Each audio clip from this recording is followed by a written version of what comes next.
Perfect. I'm Mike Bevilacqua, the Vice President of the Merrimack Valley Chamber of Commerce. I want to welcome you all to this very important program today with Norwood Insurance and our fantastic speakers. I want to thank Norwood Insurance for the sponsorship of this program and many other Merrimack Valley Chamber programs that make it possible for us to do so many great programs, including this one today. And as Joe Bevilacqua mentioned earlier, we look forward to making this an in-person event as well. But this will be a great kickoff right now. So thank you again to both Brian Connell and John Bachman, our sponsors. And I'm going to kick it over to Norwood Insurance, Brian Connell, to introduce the program. So welcome, Brian. Well, thank you so much. And we appreciate the gracious welcoming, Joe and Michael.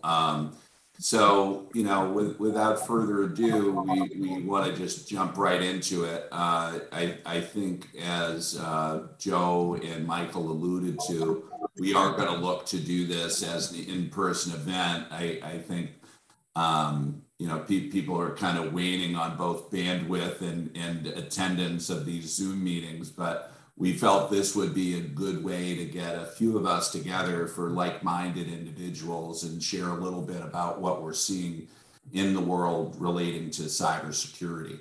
So moving forward with the actual prezo, let me just make sure, am I sharing my screen? Do you see that?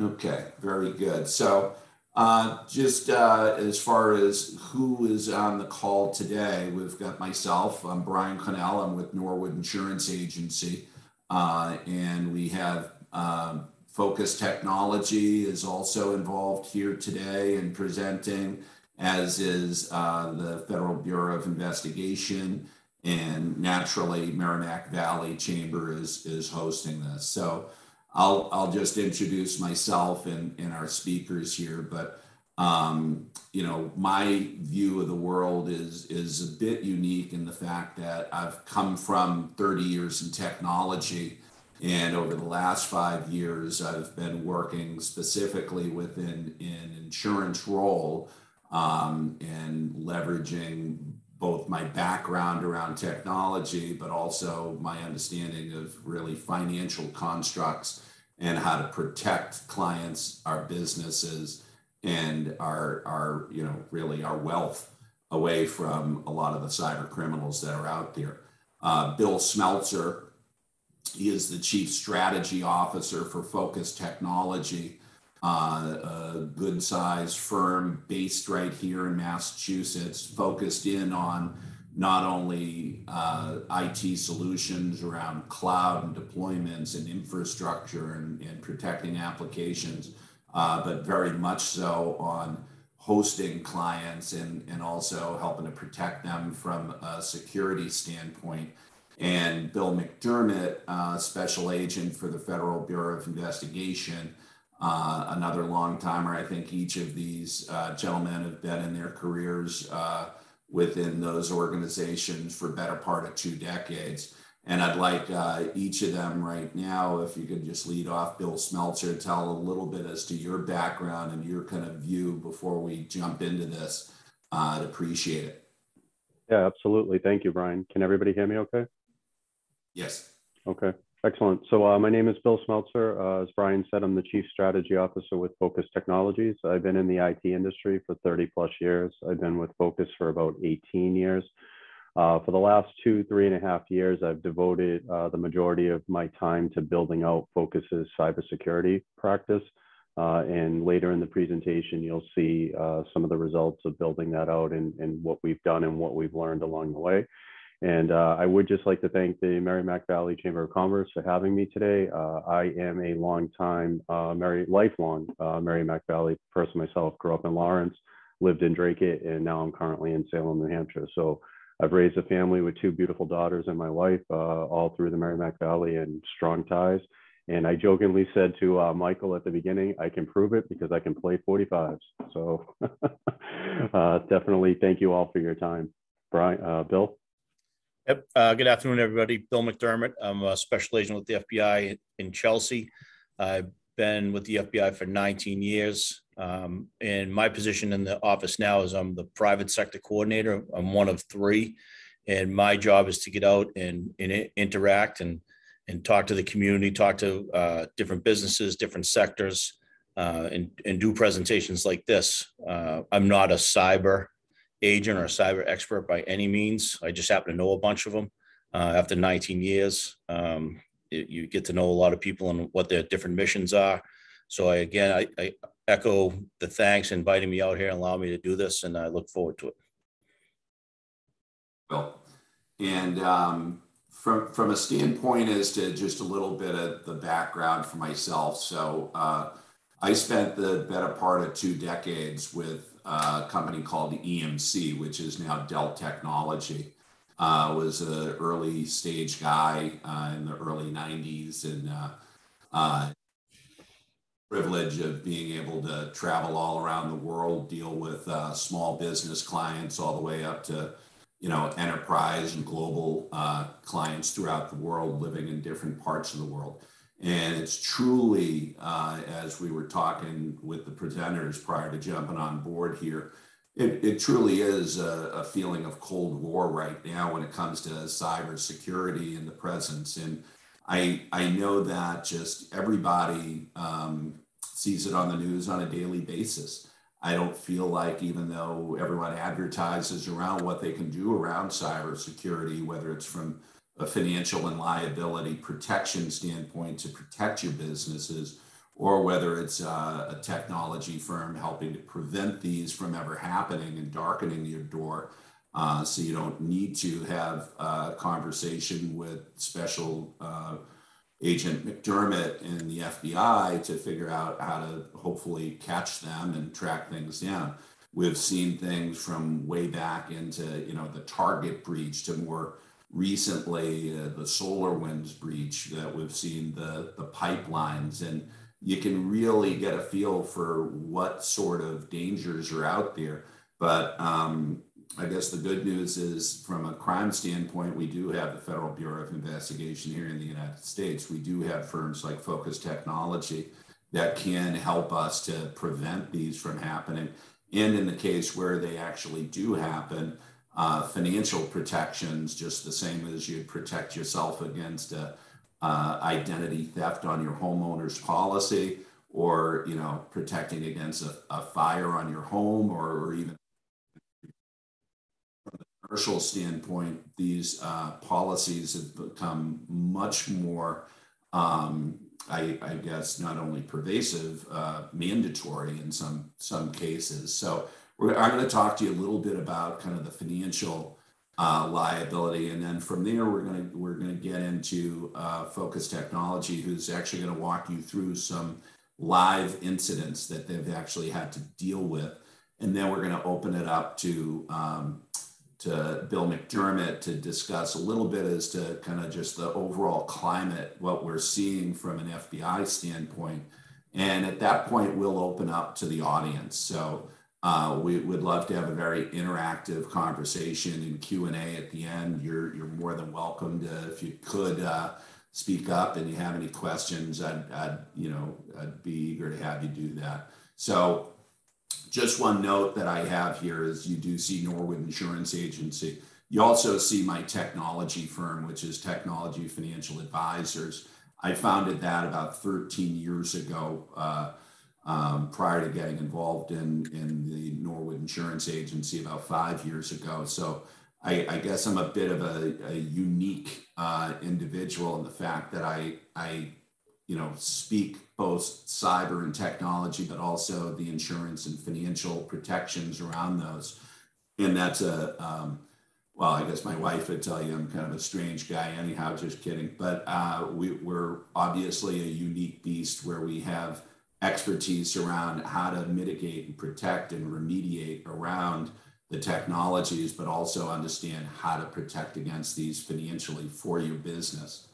So a couple of quick ones here I just wanted to walk you through, because people do have a lot of confusion out there as to what are these attacks, right? And why are they happening? So you have things like malware, which is basically malicious software that can be injected into your systems at your business. And those don't need to be, multi-billion-dollar companies. These can be tens of thousands, hundreds of thousands in revenue companies, but it's all impacted just the same. If someone hacks into your systems and you need to recover, that means you're not doing the business you should be, which is serving your clients.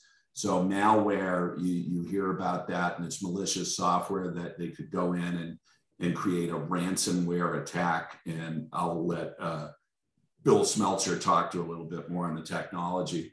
Phishing, which is where someone sends in something and someone clicks on something, typically an employee, that exposes you to cyber criminals. And that could be fraudulent emails, as you see there. Then there's man-in-the-middle attacks. And that's where perhaps you're at Starbucks or Dunkin' Donuts and you're on your laptop and someone else is in there as well, running off of that same public network. They can get in and start to direct things as if they might be that company and say, oh, click on here for Starbucks, when you're actually clicking on something that's now allowing them into your compute network, and they can go in to see and expose things that could be financial, could be personal, that you obviously don't want to expose yourself to. Denial of service attacks. You hear DDoS attacks, which is a distributed denial of service attack. And this is where you've heard about these bots and all of these artificial intelligence servers, multiple servers and storage systems that are attacking any one institution. Many times these days, it could be something where, I'm reminded of Willie Sutton, right? Slick Willie Sutton, which Bill McDermott can probably appreciate. He was one of the first FBI most wanted. And he was the famous quote as to, why do you rob banks? And his answer was, because that's where the money is, right? So you have a lot of criminals that are going out there to go after cash, going after assets, going after intelligent property, intellectual property for pure theft reasons. And then you have other scenarios where you have what we've known to call hacktivists, right? So someone who wants to shut down a company, shut down a website, spoof a website for other personal, maybe even political reasons. So you're seeing a lot of these SQL injections or code that are actually being sent into the system. They can breach in and then allow those vulnerabilities to send back personal information that these hackers then can go release to the web. What we're seeing now in the terms of ransomware is before they go release these personal information, social security numbers, whatever they can get their hands on to the dark web, which we've heard of, allowing that to be released to other hackers to do malicious damage.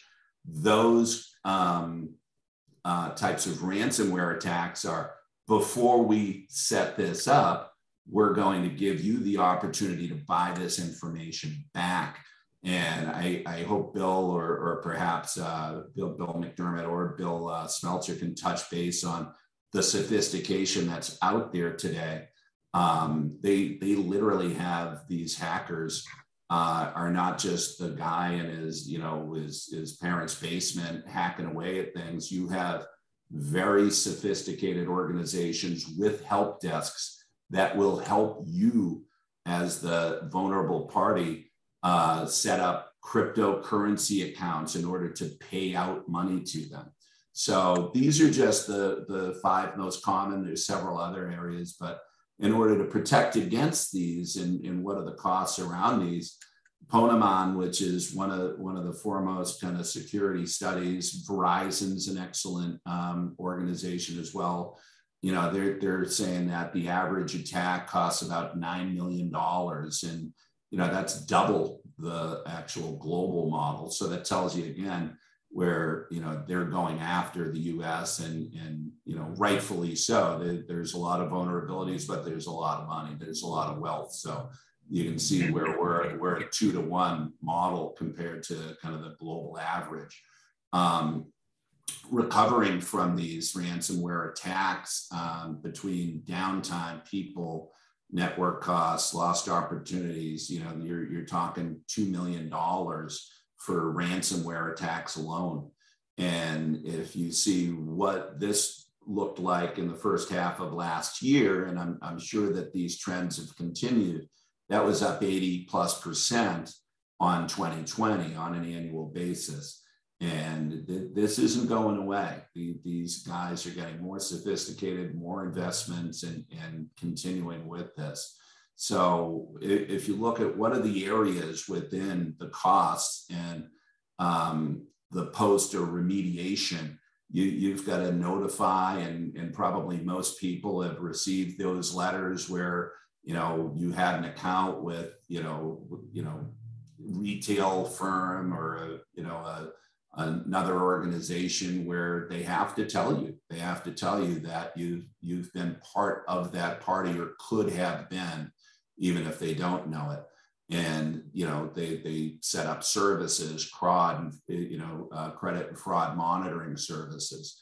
The amount of money that's spent on forensics post game after one of these attacks to hopefully find the trail to lead them to some of these hackers, which does happen sometimes. And obviously, the responsiveness, the larger the firm, the more complicated, the more costly.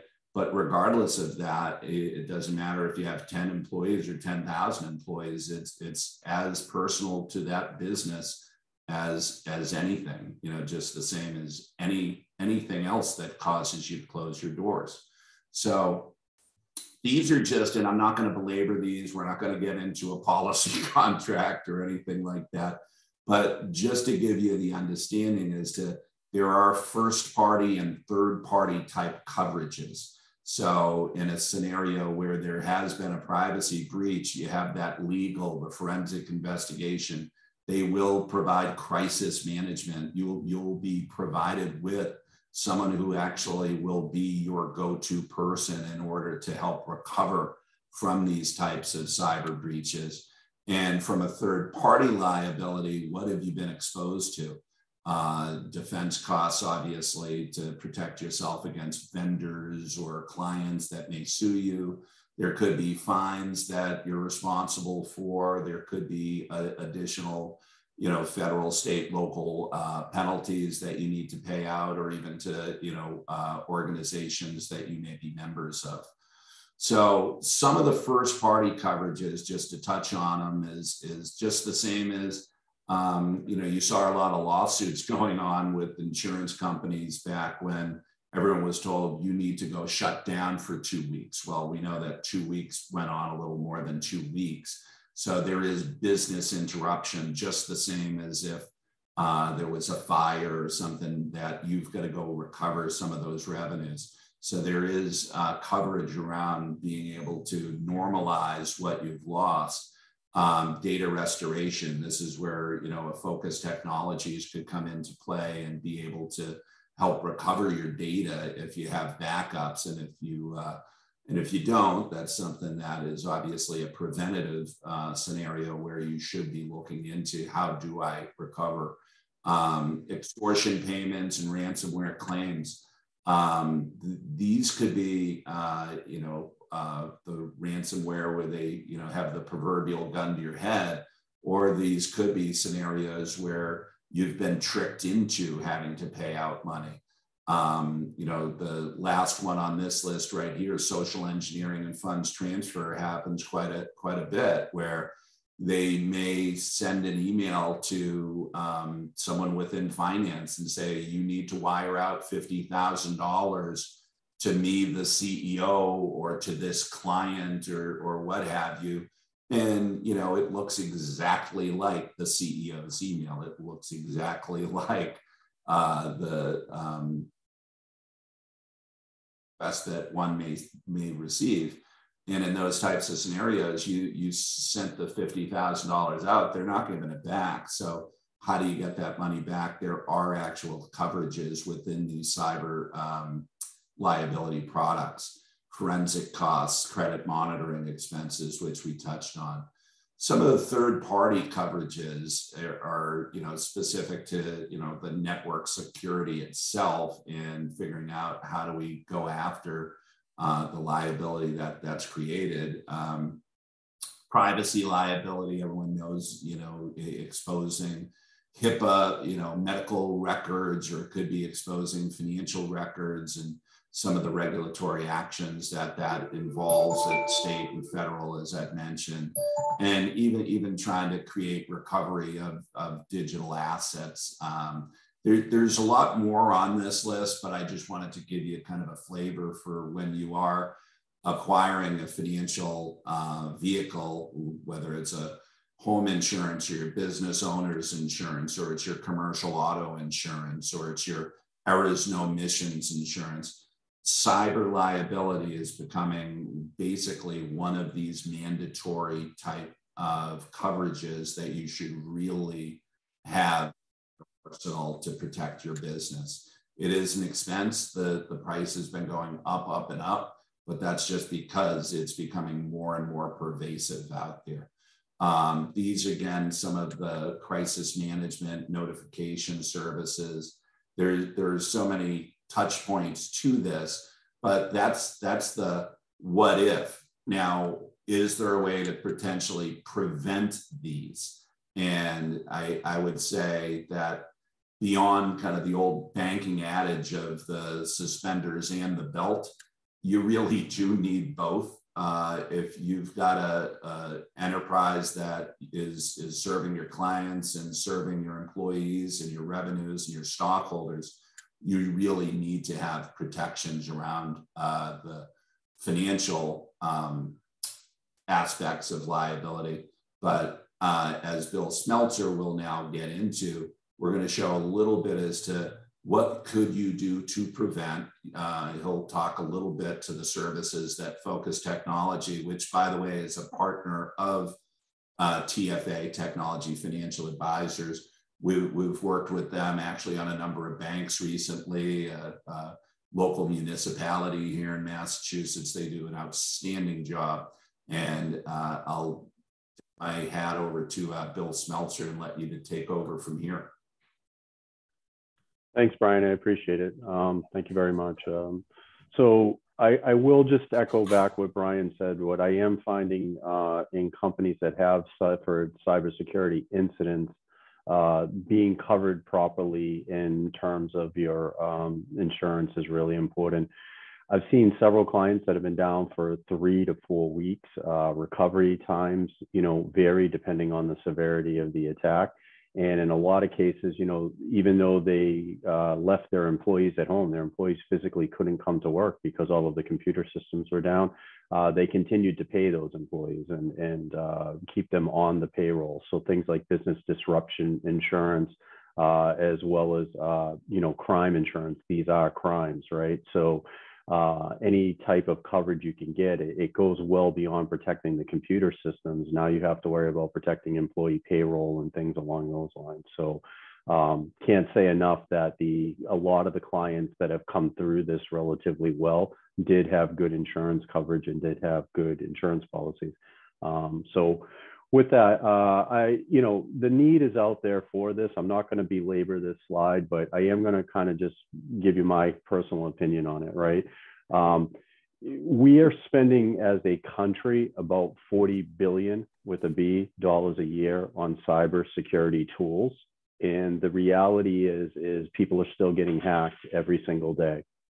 So what we have in the United States right now is we have an effectiveness problem. We don't have a money spending problem.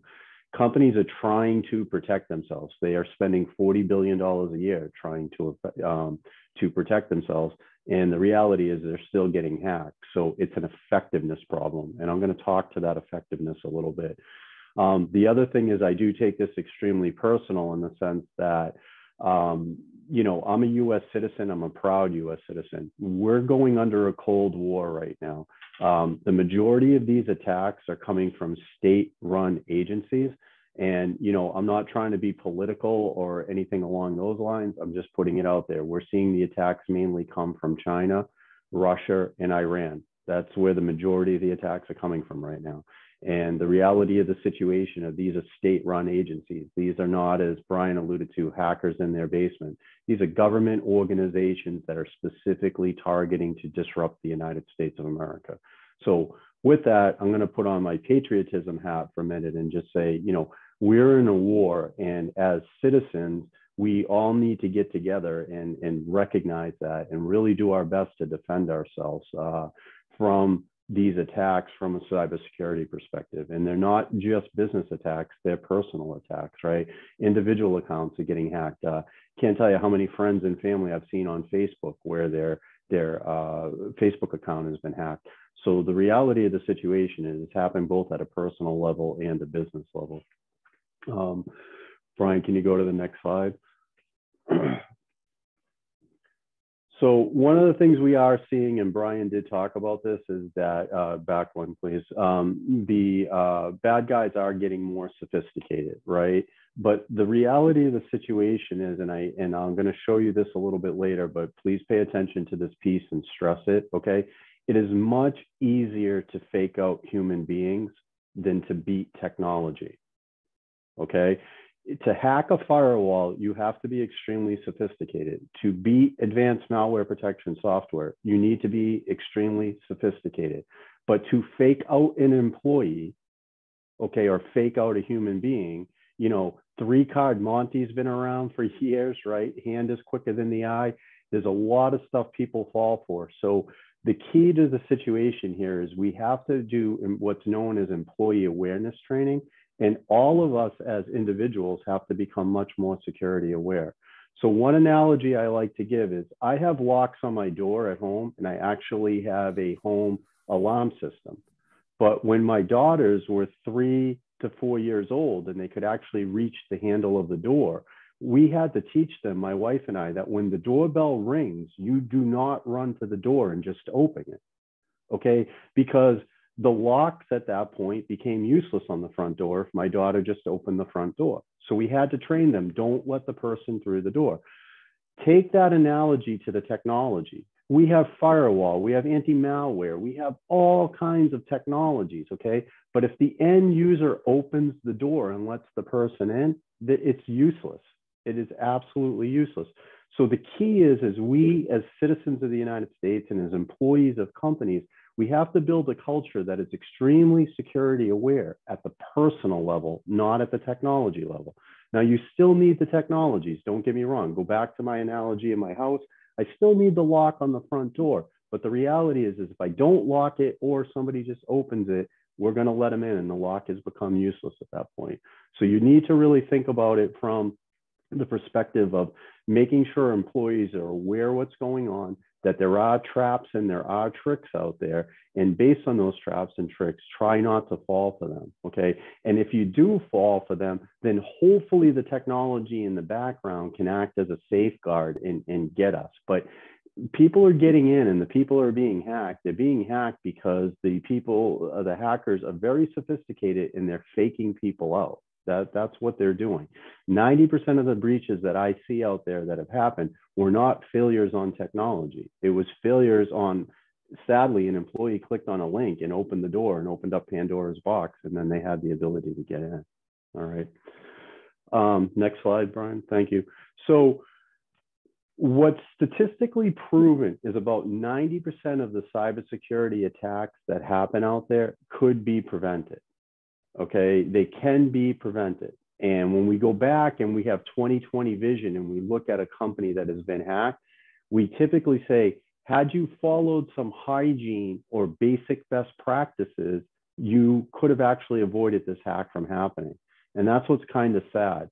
So what I'm showing you on this slide right here is there are several different frameworks for organizations to follow to build a cybersecurity practice.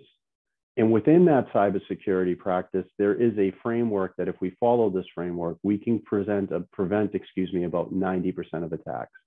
Now, nobody can be 100%, but by following these frameworks, not only can we prevent 90% of the attacks, should you be attacked, we can mitigate the effect of the attack and we can recover from the attack faster as well.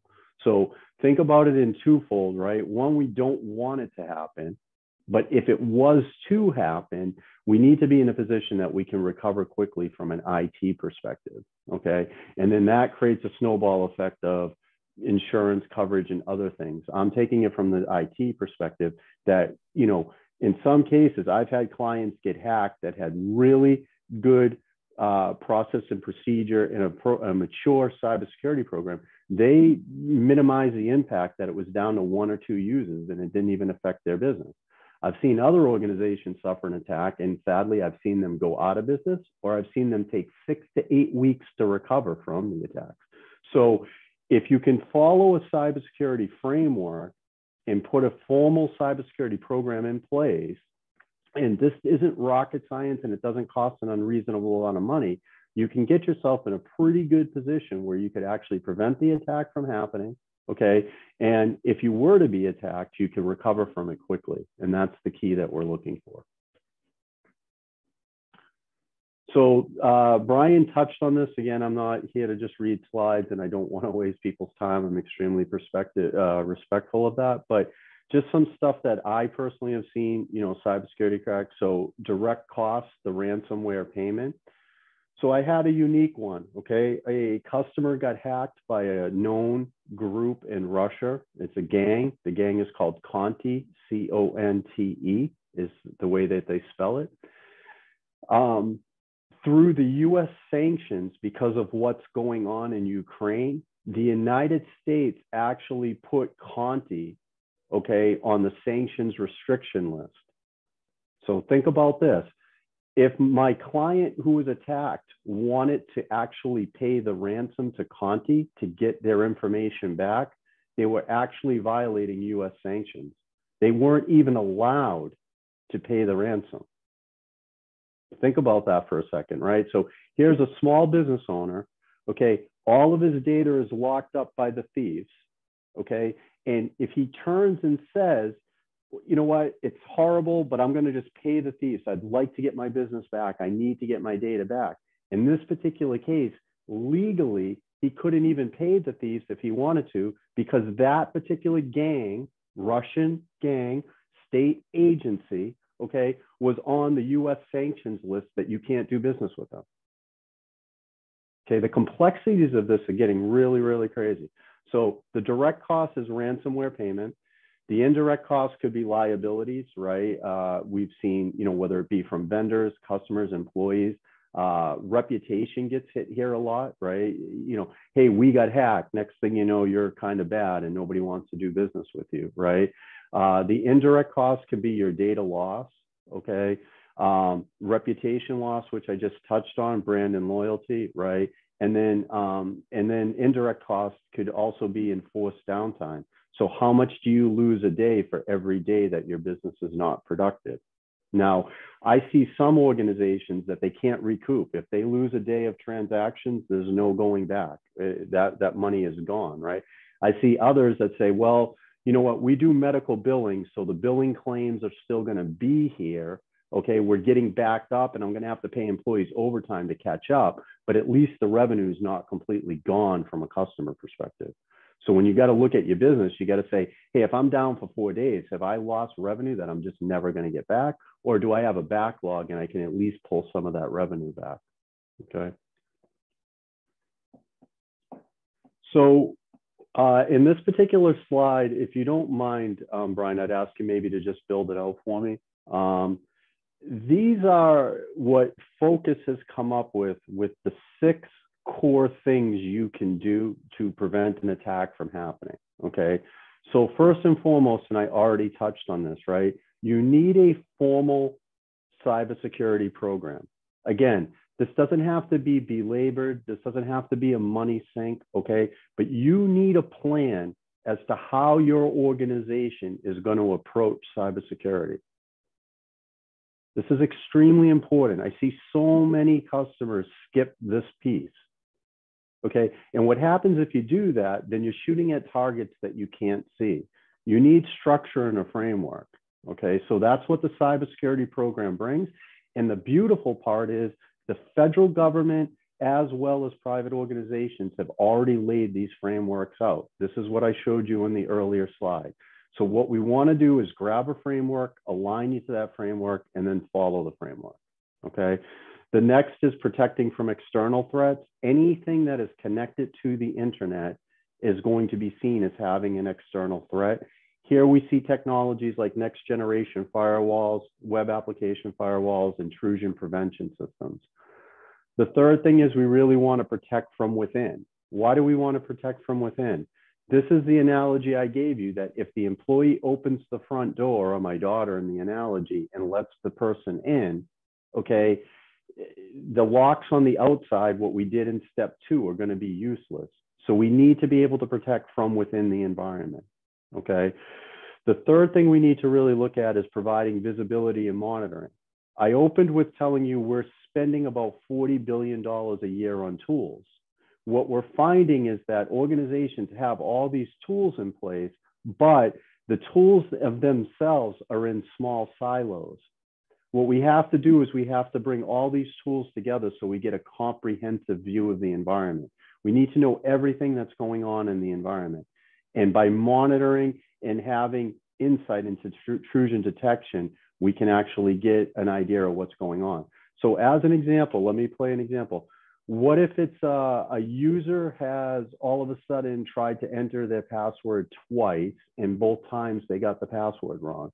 Well, there'll be one system that's actually monitoring the password. So you might look at that and say, hey, you know what? That's a bad Monday morning. He must have had a couple drinks and he forgot his password, right?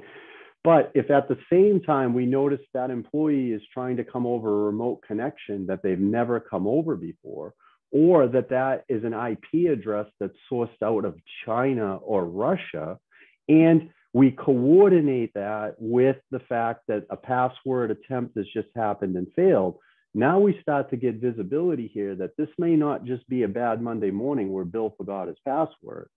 Okay, this Bill does not live in China. Why is this coming in from China?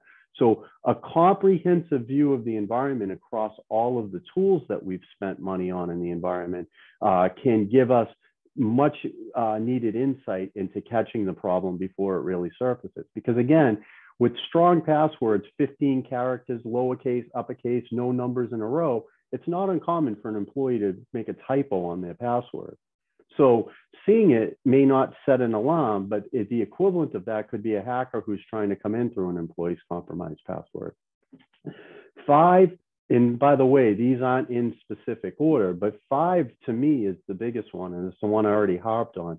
You need to make sure your employees understand what's going on out there and what to be watching for. And a lot of organizations have done a great job with this. So let me give you an example. If you outsource and use ADP for your payroll, ADP actually has some modules that you can send to employees to cybersecurity train them and get them up to speed. Very much like ADP has workplace harassment training, they also have cybersecurity training. So there's a lot of areas out there to educate your employees, but I really recommend you do that. And then number 6 is, once you have 1 through 5 sort of in place, is we need to be validating and testing the effectiveness and the performance of it, right? So we want to make sure that the tools, the processes, and the procedures that we put in place are actually working. So an example, one thing we'll do is we will actually send phishing, known phishing attempts. So, hey, fill this out and get a free Starbucks gift card. Hey, it's Mother's Day, get some free flowers for your mother.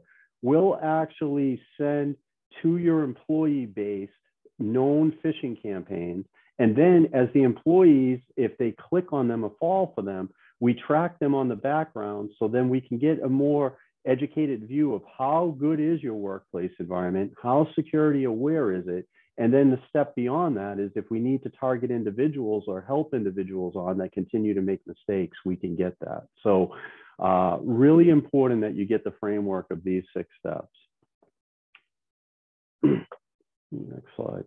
So here I focus, and this is a little bit of a sales advertisement, but we offer managed outsourced security, and coming from those 6 steps that I just gave you, these are technology areas because we are a technology company, focused technology. right? These are areas where we start to see people apply technology. So one of the first areas, if we go to the 1 o'clock position on the wheel here, is multi-factor authentication. So multi-factor authentication has been around forever and it works really good. And the easiest analogy I can give everybody is, have you ever used a bank ATM card? Most people will say yes. That is multi-factor authentication. What do you need? You need the physical card to insert. You also need the PIN to punch in. Those are two factors. I need the card, I need the PIN. So what we found is that passwords for people are almost useless. The current computer chips can break passwords very easily. So you've probably seen multi-factor either in your workplace, I hope, but if not, maybe banks that you've worked with where you go to log in online and then they send you a text code to your cell phone. That's a form of multi-factor authentication. I needed my username and password, and then in addition to that, I needed a text code sent to my phone. So multi-factor is absolutely key, and Brian could talk to this more, but we're finding insurance agencies will not even cover you for cybersecurity insurance unless you have multi-factor authentication. Okay, the next is secure backup and disaster recovery. Ransomware is blackmail. The analogy I like to use here is if, God forbid, I was having an affair on my wife and somebody took a photo of it, right? They could come back and say, hey, Bill, if you don't pay me money, I'm going to show this photo to your wife, okay? If my wife is aware that I'm having an affair, they've lost their leverage, right? Go ahead, show it to her. She already knows about it. I don't care, okay? They've lost their leverage. So what happens in a ransomware attack is they have your data and now you need your data back, okay? So they have the leverage. If you have good secure backup and coverage of your data, okay, you can actually get the leverage away from the ransom people or the blackmailers in this case. You can say, I don't need to pay your ransom to get my data back because I already have my data, okay? So good data backups are key. I talked about firewalls. Today we have wired and wireless, so we have to really pay attention to people coming in the office and connecting with iPhones and iPads and just wireless in the environment. You need to secure your email. The number one entry point for most cyber attacks comes through email today. So the email comes into the organization, the individual clicks on a link that they shouldn't have, and the snowball effect starts. And I'm going to walk through a couple snowball effects. Kind of moving quick. I don't want to go over my time here. Go back, please. I'm sorry, Brian, let me just finish the wheel. Okay, the endpoint protection. This is the ability that if they did let the thief in, we have the ability to contain them and limit them to maybe only that individual's PC so it doesn't go across the entire organization. And then the security operations, this is the monitoring and detecting. So if you have all those other tools around the wheel, okay, the reality is you need to be able to correlate what's going on with each of those individual tools into a comprehensive view of the environment. So from a technology perspective, when we consult with clients, we'll sort of walk them through these wheels, okay? So this is an example of a law firm that was attacked, and I'm just kind of going to go through the analogy of what happened with this particular law firm. So Brian, can you hit the build? So on day one, they had a firewall in their environment that had a known vulnerability and it wasn't patched. Okay, so here's going back to that. If you had a proper framework in place, a cybersecurity program, we would have recognized and patched that firewall. But in this particular case, they had a known vulnerability in the environment and the hackers seized that vulnerability, okay? So what happened was on day one, they got into the environment, and then on day two, they started going through usernames and passwords and started to recoup people's usernames and passwords. Now, what they're typically looking for here is an administrative account. They don't want an end user. They don't want Bill Smeltzer's account. They want the system administrator account because that now gives them the keys to the kingdom and to every account in the environment. Okay, so they got in And then the next thing they started to do is they started to compromise administration accounts. Next build.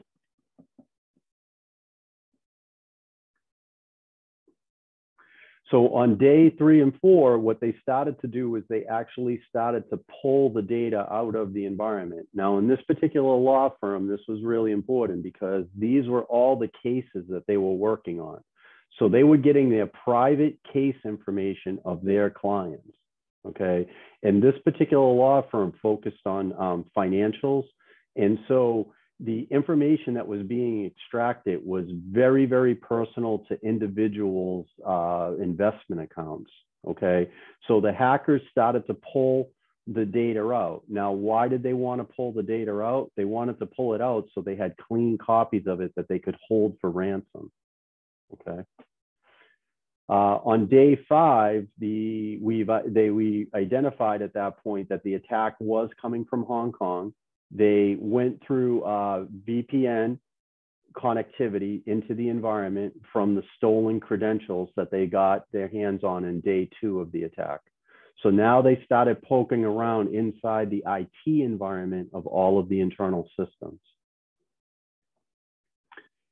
On day 6, they laid out software on every single one of those computers that they've been poking around on day 5. And then at that point, they unleashed the encryption software so that every single device in the environment got locked down.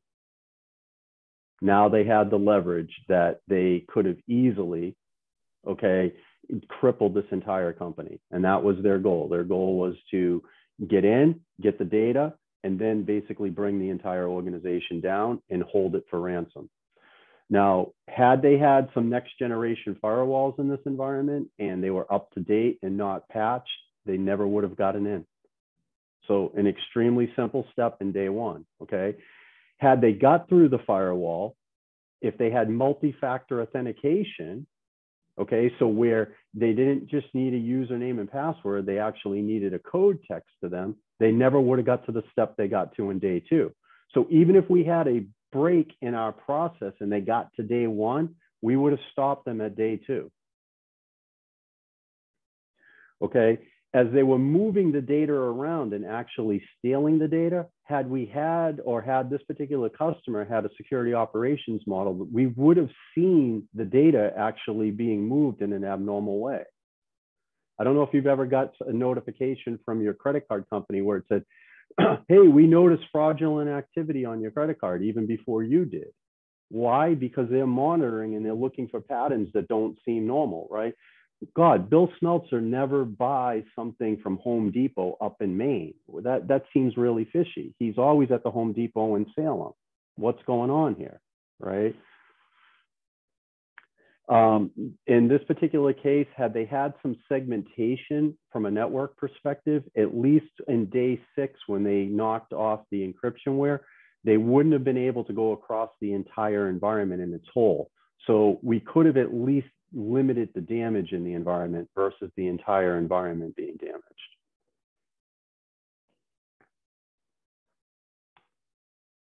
All right, and then the last one is the endpoint protection. Now that they were in and they were launching the encryptionware, the endpoint software could have actually stopped the encryption from happening.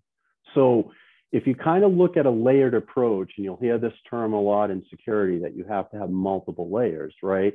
There were probably 5 to 6 areas that, had they even successfully orchestrated a way around one area, those other 4 to 5 areas would have limited the damage in the environment.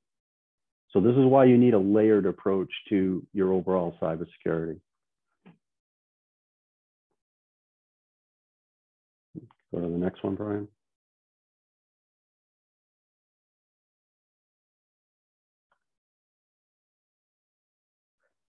This slide doesn't appear to be, oh, here we go. All right. So this one happened to an oil and gas company. This particular organization delivered home heating oil and propane to customers. Unfortunately, this happened in March of last year. And if you live in New England, you can imagine the impact on this. Homeowners were literally running out of oil and propane to heat their homes in March. The impact affected about 4,000 of their clients. So what happened on them? Okay, day one, it came in through email and an end user clicked on a link that they shouldn't have clicked on. At that point, some spyware was dropped on that machine. And they started to go after their administration accounts, and the administration accounts had no MFA on them, no multi-factor authentication. So they were able to compromise the administrative accounts. Once they got the accounts, they came in through VPN, through external. And again, had they had next generation firewall, they would have noticed that this particular threat actors were coming in from Iran. So using the compromised accounts, as they poked around the systems, they found some Microsoft TeamViewer. So TeamViewer is a utility that IT groups use to do remote service on end users' machines. So imagine if you were having a problem with your computer, you called your IT help desk. They might say, hey, wait a minute, I'm going to come in and look at your screen, or even take keyboard and mouse control and help fix your problem for you. So they found a vulnerability in TeamViewer. So they used that vulnerability to stop bouncing around to every computer in the environment. The company did not have limited, they had very limited network segmentation. So once the threat actor got into the environment, they were able to go through the whole house, right? So think about this as a scenario where I'm an analogy guy, you know, maybe imagine that you have only one lock on your door, and once the person gets into the basement, they have full run of the house. Imagine a scenario where now you've got a lock on the basement door, you have a lock on all the bedroom doors, you have a lock on your living room door. That's what network segmentation provides. So if you can segment your network internally, using my analogy, if somebody got into your basement, they may not be able to gain access to the kitchen. If you do not have segmentation in place, once they get into the basement, then they have free reign through the whole house. This particular customer had an excellent backup system that was top of the line. The problem was the backup system wasn't air gapped. And what's meant by air gapped is you need a copy of the backup system that is cannot be accessed. So this particular threat actor was very intelligent. They found their backup systems. And to my earlier analogy that I said you could take the leverage away from the blackmailer. If you say, hey, I have a copy of my data, I have backups of my data, I don't need to pay your ransom. What the threat actor actually did was they went in and they basically deleted and wiped out all of their backup systems. There was no endpoint protection in the environment. So once they released the malware within the environment, over 500 employees' computers were instantly locked up and over 80 servers were knocked down. These servers were literally getting signals from home users' propane tanks and oil tanks saying when they were low and when they needed a delivery. And, you know, here are these customers that say, hey, you know what, I signed up with this particular oil delivery company. They're awesome. I never have to call them. I never have to worry about running out of oil. As soon as my tank gets down to a quarter tank, the truck shows up. So these end users, these customers, actually got so conditioned, they never worried about their oil or their propane until all of a sudden, literally, it didn't turn on anymore because the tanks all went dry. So had they had a secure email system, we could have actually caught the phishing attack and it never would have even got delivered to the end user's mailbox. There wouldn't even been the opportunity for them to click on it. Had they had multi-factor, which again, I'm telling everybody on this phone, you should, in your own personal life, I don't care about business, in your own personal life, I don't care if it's Facebook, I don't care if it's Instagram, I don't care if it's your bank, I don't care what it is. Anytime you enter a username and password, make sure you've taken the time to enable with that vendor multi-factor authentication where you have to get a secondary code. Your username and password will be stolen. I promise you that. Facebook has been hacked. So if you've ever entered a username and password in Facebook, thieves already have it. Okay, every major organization has been hacked. So usernames and passwords are out and the horse is already out of the barn. So you need multi-factor. Had they had some next generation firewall technology in here, again, we would have seen that the threat actors were coming in from Iran. This particular client is a New England-based client. They do no business with Iran. That would have been a massive red flag in the environment. And this again goes back to, had they had the secure mail, the multi-factor in it, and they were monitoring it, they would have seen the correlation that they would have saw somebody just clicked on a bad phishing email. Based on that, now we're seeing accounts trying to be compromised, and our firewall has actually told us it's seeing activity from Iran. You know, it took them 6 to 8 days to get in position to cripple this organization. Had we had just been aware of it in day 1 or day 2, we may have been able to limit the impact greatly in this particular environment. Again, network segmentation is really important. I touched on that already. So with that, that's all I had. I just kind of wanted to, say that 90% of these attacks are absolutely preventable. You just have to get out in front of them, and you have to have a formal cybersecurity policy practice in place. You can't wing this, because if you wing this, you're going to overlook something, and you got to make sure that you're not overlooking anything. In your personal lives, my plea to all of you is make sure you have multi-factor authentication enabled. I do not do anything in my life that does not have multi-factor authentication. All right, so make sure you have multi-factor authentication. We need a good cybersecurity program. And then the last piece is make sure your data is backed up and you have multiple copies of your data, because it is blackmail, and that's what their leverage is. Their leverage is they have your family pictures of your children, and you have no second copies of them, and you do not want to lose those years of pictures. Okay, so have good backup in your environment and make sure that it's offline and it's not accessible, because the thieves are smart enough that if they see a backup system back there, they're going to go burn it and destroy it so that they can keep the leverage on you. So I hope this was helpful. I'm going to be around for the Q&A session after Bill speaks. So if anybody wants any questions, I try to answer them to the best of my ability. That's an excellent job, Bill. And I think that last portion that you'd mentioned, and I believe you'd mentioned MFA, multi-factor authentication, about midway through. We have all really, in just about every insurance carrier out there today, in their underwriting procedures, that it's a must. And if you don't have MFA enabled, multi-factor authentication enabled, most of them will decline.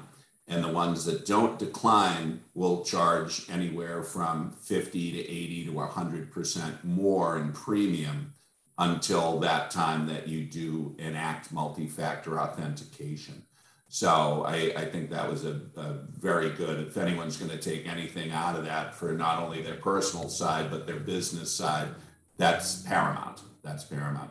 So Special Agent McDermott, my apologies, we're running a little bit longer and can't wait to just hear a little bit as to your perspective from the FBI standpoint.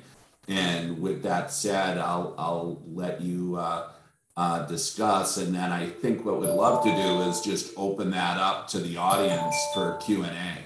Right. So Bill. I took a couple, I think there's 3 points that I can just hit on. Ransomware, the different variants that are out there. People touched on it already. The cyber actors, they'll trade in variants, they'll trade in different attack vectors. And the sooner that we can find out about it, the better that we can address it. A cyber plan, cyber hygiene. You can all remember back when we were kids and we were in, grade school, we had the fire drill once a month. And it's so that we could all get out safely, reconstitute the classroom, have accountability, and then get everybody back in safely. If the cyber plan is the same, the FBI, our recommendation is have a cyber plan, have a point of contact. It doesn't have to be just with Bill McDermott. You can have it with the Secret Service. I recommend, if you haven't been in touch or been on the Cybersecurity Infrastructure Security Agency's website, CISA, They're a relatively new agency. You should go and check out their website. And you just have to have a plan, and you have to practice it. If you don't, when we always use the term, when the attack happens and you are now right of the boom, it's too late if you're not ready to enact a plan. You can't on the fly come up with a cyber plan. And your right of boom is, someone else in the chamber's left of boom. And if you don't address it then, and we don't attack the variant or address the attack or the hack or whatever it is, it comes full circle. Now you're left of boom again, and the attacks will just continue. So have a point of contact in an agency like the FBI, the Secret Service, CISA. But the biggest thing, like the FBI response, the biggest takeaway that I want to get out is when you're attacked, if your agency, your organization, your personal life, if you become victim to a ransomware or DDoS attack or anything like that, the first thing you should do, we would recommend, is go to ic3.gov. That's the Internet Crime Complaint Center. That is like a clearinghouse for everybody. You put in all the information that you can in IC3, the different, whatever variant you have, whatever information that you have, and that will get to us through deconfliction. There's not one agency in the federal government that can address this threat. We work together very closely behind the scenes. Once an entry is made into IC3, one of the things that the Bureau has is we're decentralized. We have field offices in every state. We have people that operate overseas, and we're a member of the intelligence community. So once you get that information into IC3, we can then bounce that information off of FBI Boston or FBI Albany, FBI, Russia, FBI. That's the quickest way to get it to us. It's not like the movies. The FBI is not going to come in and push you aside and take over your infrastructure, because a lot of people get nervous about that. Like, here comes the federal government, and they're gonna move my IT guys aside, and I'm going to have to hand over my codes and my internal client list, my billing, and my intellectual property. And that's not the case. What we want to do is we want to take it from the edge of your network out and go after what's the information and the data that is outside the edge of your network that allowed them to come in. And that's what we'll do, and how we'll respond, and how we will, we'll share that data with Secret Service, Homeland Security, whatever other federal agency that we need. But the biggest thing is have a plan, get your information in IC3, have a point of contact. And the other big takeaway is, if you call me, then you don't have to worry about calling the Secret Service or Homeland Security or whatever other federal entity it is, because we'll do that. That's part of our deconfliction process. We have a cyber task force downstairs with the representatives from each agency on there, and that's how they'll address it. But it's not going to be the FBI coming in and taking over your operation. One of the cyber agents downstairs was a police officer in Philly. And his analogy was like, if you go to the scene of a crime and someone's injured on the ground, you want the EMTs, the professionals, to work on that individual that's hurt. And then you want the police and the detectives, the FBI, the Secret Service. We're going to work to find the person that did it. And we have the mandate, and we have the different codes on our side that will allow us to, seek prosecution and prosecute these individuals down the road once the investigation is complete. So those are the big three takeaways from the two presentations that I saw. Again, you guys, you have my name and my email. If it's not, you just call the FBI Boston, ask for one of the private sector coordinators. It's myself, Micheline Daddadio, and Tommy Dalton. We could come out and talk to you and your operations, because the biggest thing is us, the private sector. We need to hear from you, what the different attacks are, or what the different problems are that you guys are facing. Because when they attack the U.S. government, the U.S. government, we know how they're trying to get into our networks, but it's more important, and the other big thing is the relationships. The relationships that we have prior to boom is what's going to help facilitate a smooth transition, getting your services back online, and then leading to a successful prosecution, investigation, and hopefully we'll be able to get some information back, some restitution back, or and help you going forward. So those are the big 3 takeaways I had, and I'll just leave it open up for the questions. Thank you, Special Agent. And for the audience members and participants, if you'd like to ask a question, I'm not sure if Michael, you need to unmute them, but you're more than welcome. You can either type it in the chat or you can unmute yourself and just ask it as live as well. So if anyone has any questions, we welcome them now.